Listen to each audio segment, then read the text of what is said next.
In the last 2 years, real estate has completely changed my life. It took me from being the normal kid in college, playing Fortnite all day, every day, to buying my dream watch, living in this high rise, and buying my Lamborghini at the age of 20 years old. And the truth is, everybody makes it seem like it is so impossible to get into real estate at a young age, and you need all this capital and licensing and all this different stuff. But at a young age, I realized that you really don't need any of that to be successful in real estate. And in this video, I'm going to show you guys exactly how I cracked the code and exactly how you guys can copy and mirror exactly what I've done to build generational wealth at a young age through real estate without having a bunch of capital to start, any licensing, or ever having to even buy the properties that we are flipping these contracts for. So if you're someone that's suffering in school or working a job that you absolutely hate and you know that there's so much more for you out there, drop a follow and watch this video till the very end, because I'm going to fix that for you and show you how I got myself out of that hole. And like I said, in the last few years, I've completely changed my life with this business model, as well as changed so many of my friends' lives, as well as so many of my students' lives who went from working all these jobs that they hated to now doing exactly what they want through real estate. So to start it off, you guys need to have these 4 key things completely dialed in if you want to make money with wholesale real estate. And I'm going to go over these 4 things completely in depth and give you all the information you need to master them, as well as monetize them and make a bunch of money off of them with real estate. The 4 key things that you guys are going to need to have completely dialed in is the acquisitions process, underwriting,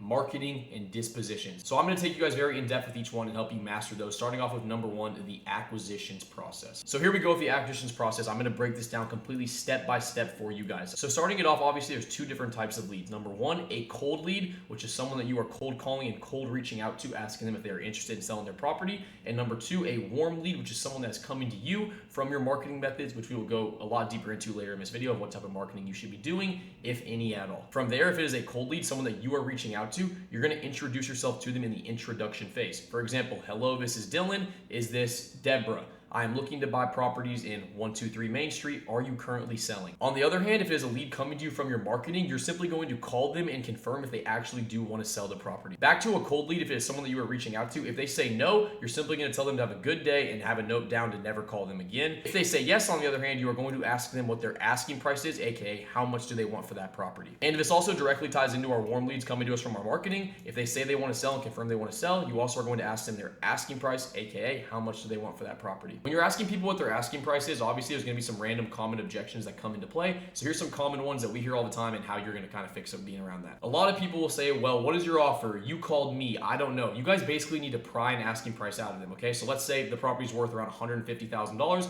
You can tell the seller, okay, so if I offered you $5,000, what would you say? They'll be like, no, that's way too low. And you can be like, okay, if I offered you $150,000, what would you say? And they'd be like, yeah, I'd probably say yes to that. And you can be like, okay, so obviously the amount that you're asking for your property is somewhere between $5,000 and $150,000. Which one are you leaning closer towards? That is always a great way to pry an asking price out of somebody, because obviously they're going to fall somewhere between a range. And if you can kind of get in that range and you can kind of know what they actually want for that property, and then you can go do your underwriting, which we're going to go over later in this video, to know how much you can actually offer them for that property to where you can still make a lot of money off of it. Once you get the asking price out of them, you're going to want to move on to actually figuring out the condition the property is in, so you know how much you can offer. And the best way to do this is ask them a bunch of open-ended questions, because obviously this is their property. It's something that means a lot to them. Some good open-ended questions that come to me off the top of my head is simply just asking them, okay, tell me a little bit about the property, or if you had to rate the property on a scale of 1 to 10, where would you put it? If they say like 6, then you can kind of dive deeper into, okay, well, why would you give this property a 6? What needs fixed? What doesn't? With this, you guys kind of want to take your time. You want to act like you're just having a normal conversation with this person, acting like you're actually their friend. You don't want to just like speed through it and sound like a robot and read off of a script. No, you actually want to talk to these people and kind of get an understanding of what their property is actually worth and what type of condition the property is actually in. Because the better notes you take and the better information you have about what condition this property is in is what's going to allow you to give more accurate offers, and what's going to allow you to know how much money you're going to make off each deal a lot better. From here, we dig into getting into the motivation. And guys, this is the most important part of any wholesale deal and the acquisitions process of every single wholesale deal, because this is their why. This is the reason they actually want to sell their property, and this is the reason they're going to pick you to buy their property from them. Or, well, no, you guys are never going to buy the property. You're simply going to be flipping the contract to a buyer,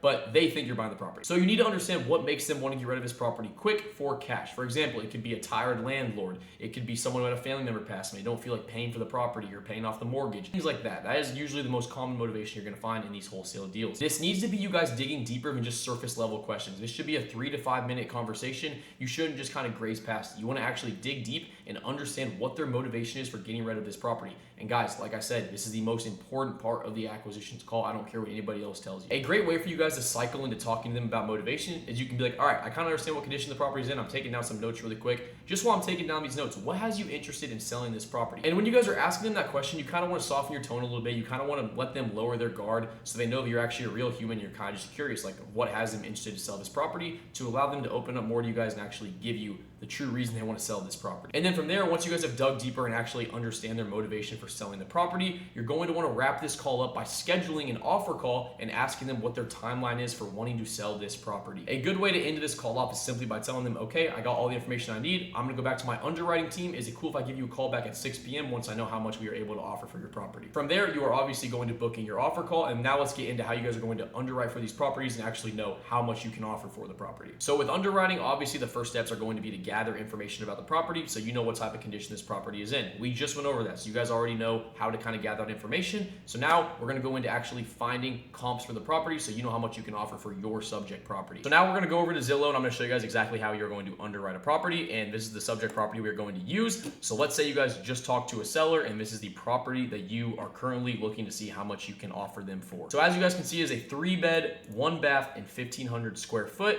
So we're going to go right here. We're going to go to our filters. We're going to go to 3 bedrooms, click use exact match. Number of bathrooms, any is fine. You're obviously gonna go to here, you're gonna click sold. That's how we're seeing all the properties that have recently sold. And then we're gonna go to the more tab, scroll down, and we're gonna do sold in the last 12 months. I checked sold in the last 6 months. Usually you wanna start off with sold in the last 6 months, but I checked that. There wasn't too many comps to go off of. So we're gonna go to sold in the last 12 months. After setting these filters, I found some pretty good comps. So right here we have a comp for $360,000.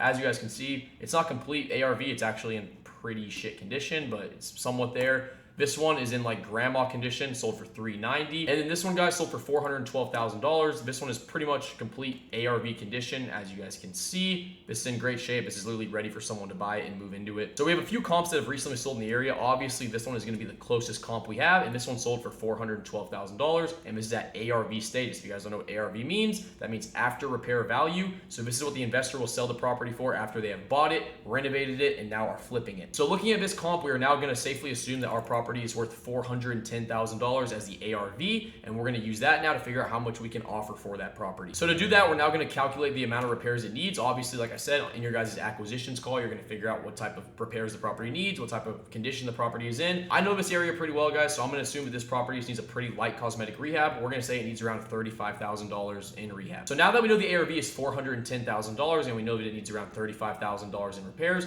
we're going to take $410,000 times 0.7, which is $287,000, and then we are going to subtract $35,000 for our repairs that the property needs, and that is going to leave us with $252,000. Now, once we have this number of $252,000, we're going to subtract how much money we want to make off of this property as the middleman. So let's say a $10,000 assignment. That is going to leave us at $242,000, which is going to be our MAO for this property, which is our maximum allowable offer. So the highest number we're going to offer for this property is $242,000, because that will make us $10,000 off of this property. So now you guys have scheduled your offer call and you now know what your MAO is, how much you can offer for this property. So now you're going to get into your offer call. So obviously, let's say they don't show up, you're going to reschedule the offer call. Let's say they show up, you're now going to begin the offer call. Here, now that you are on the call with them, you're going to tell them, my underwriters have came up with an offer. I know you were looking for $300,000, but we are coming in at $230,000. Like I said, your guys' MAO is $242. You want to start out at like $230 or $225.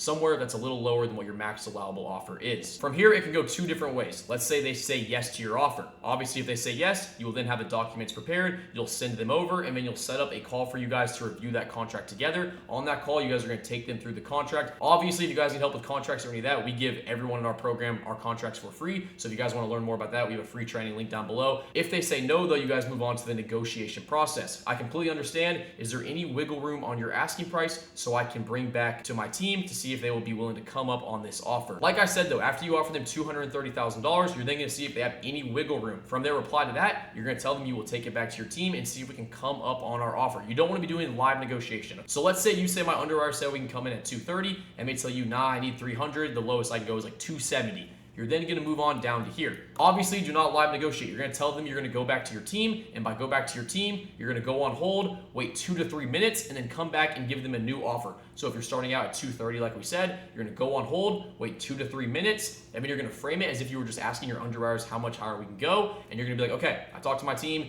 They said we don't really have much more room to go for us to make money off this property. We offered 230, we can now at most do 240. So if we do 240, our MAO is 242. So at 240, we'll make $12,000 off of this property, okay? So we're still gonna make money, but we're not fully maxed out at how much we can offer. And then from here, we're just repeating this process until we get up to our MAO. So if we offer 230, they said not enough, okay, let me go on hold, talk to my team, see if we can come any higher, come back, offer 235. They say, nah, we could do 250. You say, okay, let me talk to my team some more, see if there's any more room we can get out of this. Go on hold again, say, okay, the max we can do is 240, then see what they say. If they say we can do 245, you're like, all right, I'm gonna go back to my team one more time. I'm gonna see if I can make this deal happen. I don't know if we have any more room to go up. Go on hold for another 2 to 3 minutes, come back. All right, our max and final offer is 242.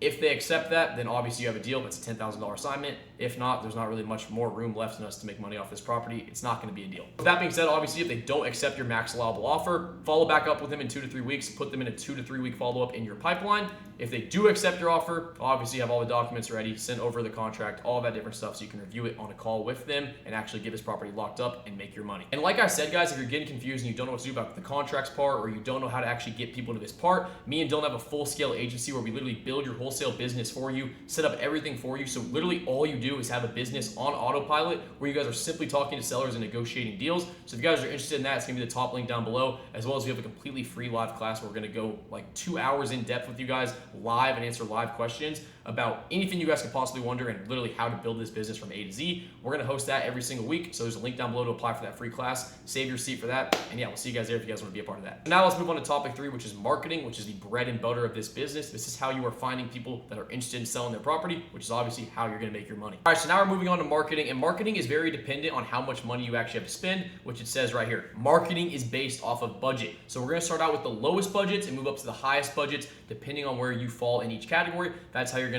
figure out what type of marketing you are going to do inside of this business. Now, moving into the first type of marketing is going to be SMS marketing. And guys, this is gonna be our cheapest form of marketing. This is going to be for people who have a lower budget to spend in marketing, obviously. And guys, pretty much what SMS marketing is you're sending out a bunch of texts, a lot of texts every single day, asking people if they are interested in selling their property. And with SMS marketing, guys, there's some good and bad. So let's start with the good. Obviously, number one, big assignments. You're sending out a bunch of texts. So you're gonna find random leads that are really good that can be huge wholesale deals. Number two, low budget, $600 to $1,000 a month to run a successful SMS operation. But guys, these numbers of $600 to $1,000 per month is actually how much people inside of our agency get marketing for it because we're doing the marketing for them, so it's a lot cheaper. The average amount you'll spend on SMS is probably anywhere from $1,300 to $1,500 per month. We can get it for the people inside of our agency, obviously, because we're doing all the marketing for them, so we can get it for a lot cheaper. So that's how most of the guys in our agency are spending like $600 to $700 a month on SMS, which is like half what the average person is spending. But now let's move on to the downside of SMS. Is number one, it is not scalable. SMS is something that you use to close your first deal or your second deal or your third deal. And then once you close your first few deals, you move into a different type of marketing that's actually scalable, that you get more consistent results. SMS is super inconsistent. It's really just used for closing those first 1, 2, 3 deals. Another issue with SMS is it's super time consuming. You guys are sending out tens of thousands of texts. You have to go through every single text, filter them, see if they're a good fit, see if they're not, see if they're actually a lead, blah, blah, blah. It takes a lot of time. You have to go through a lot of text. So that's the two main issues, not scalable and time consuming. But if you're young and hungry and you're simply getting into this business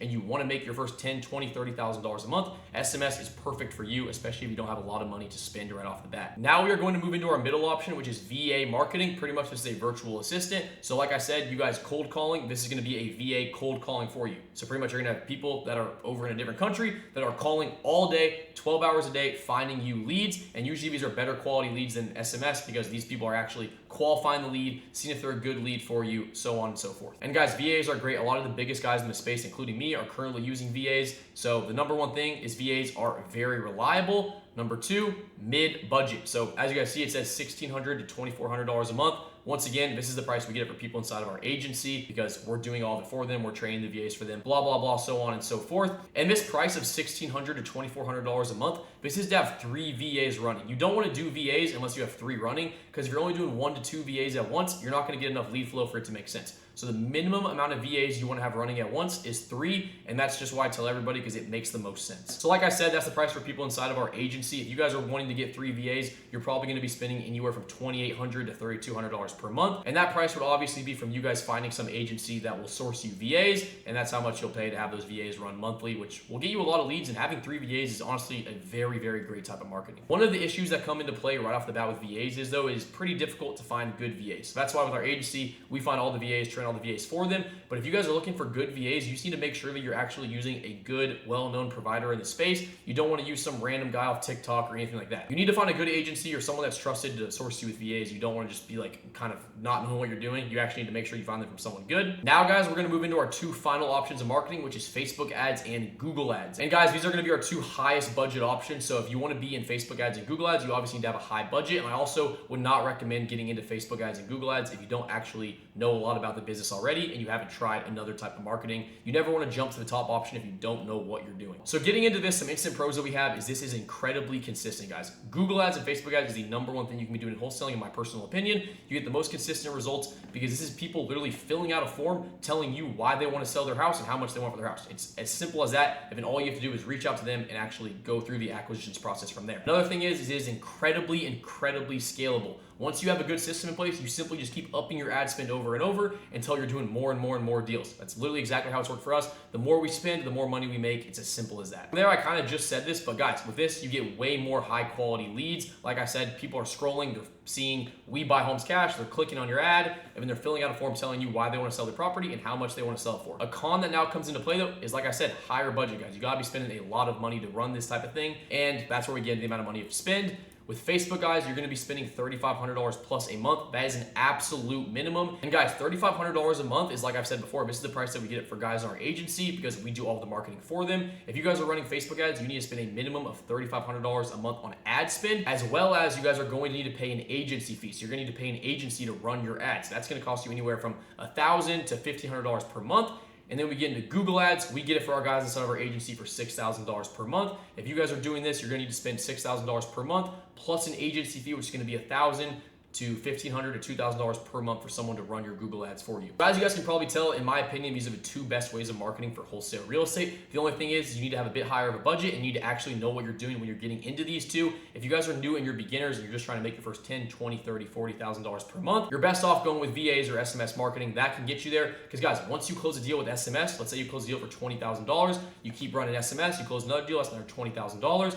Then you have $40,000 to invest into Google or Facebook. And then boom, that's how your business starts going boom, boom, boom, and ramping up. And that's how you actually change your life with this business model. So now we've covered the acquisitions process, getting on the phone with the seller, talking to them, seeing what type of condition the property is in, finding out their motivation, all of that. We've covered underwriting, figuring out how much we can offer someone for their property and how much their property is actually worth. And we have figured out marketing, what type of marketing you guys should be running for what type of budget you have. Now let's move on to dispositions, which in my opinion is the easiest part of the business because this is simply you finding a buyer for the property you have under contract. And if the property you have under contract is actually a good deal, it is not going to be hard to find a buyer. So guys, as far as dispositions and finding buyers for your deals, the first thing you can do is you can go and look in Facebook groups for buyers. So let's say you have a deal in New Jersey. Here's a Facebook group that's New Jersey Cash Buyers. You guys can go into this group and post your deal and buyers are going to reach out to you if it's actually a good deal and they're interested in it. The only thing you guys need to watch out for is watch out for other wholesalers trying to reach out to you and just daisy chain your wholesale deal. That always ends up being a mess. So make sure these are good vetted buyers when they reach out to you and it's not just some wholesaler trying to lock your deal up and then switch it to another. It's going to be a mess. So watch out for that, but this is a quick way you guys can post your deals and have buyers in the area see them. Another very effective way is you guys can go into a software like Zillow and you can type in the county. Here's Orlando, Florida. So let's say you have a deal in Orlando, Florida. It'll connect you with all these different real estate agents. You guys can then reach out to these real estate agents and tell them the property you have under contract. And then these realtors can connect you with actual good buyers that they know. Sometimes these realtors will charge a referral fee, sometimes not. It kind of just depends situation to situation, but either way, it doesn't really matter because you're gonna be making money off of that deal. And then guys, the third and final option for finding buyers, which is actually the option that me and my team use, is a software known as Investor Lift. The only thing about Investor Lift though is that it is only accessible to the higher echelon of wholesalers because it costs over $50,000 per year to have access to. So guys, most beginners obviously don't have over $50,000 per year to spend on the software to find buyers, but that is something that we actually give access to everybody in our agency to. We give them exclusive access to post their deals on there to find buyers anywhere in the country. It has access to over 6 million buyers. So if you have a deal, it'll literally instantly find you a buyer for that deal. So if you guys want to take advantage of that, which a lot of people in our agency are obviously doing, there's a link down below to apply for the agency if you guys want to have access to Investor extra lift. So that pretty much ran you guys through everything you need to know to get started with wholesale real estate. I've learned all of this information in the last 2 years and I've completely changed my life. As you guys have seen, I'm now living my dream life, and I went from playing Fortnite all day and being in college doing all the shit that I hated. So if you guys are actually serious about this and you want to actually change your life with this business model, I'm gonna have a link down below to where you guys can apply for the agency and actually book a call to talk with us and see if you would be a good fit for it. If you guys aren't serious, then don't go down below and click that. We literally only are working with people that actually are serious about it, because everybody inside the agency right now is killing it. Most guys are making over $10,000 per month with wholesale real estate. So if you guys aren't serious and you're not going to put your all into it and you actually don't want to change your life, don't click that link down below. But if you guys are actually serious and you want to make a change in your life and you want to make a change in your family's lives, click that link down below, book the call, and hopefully I'll see you guys inside the agency. But yeah, I hope this video helped you guys out. If you have any other questions, leave them down in the comments below. I'll try and reply to as many as I can. I'll see you guys all in the next one. Peace out.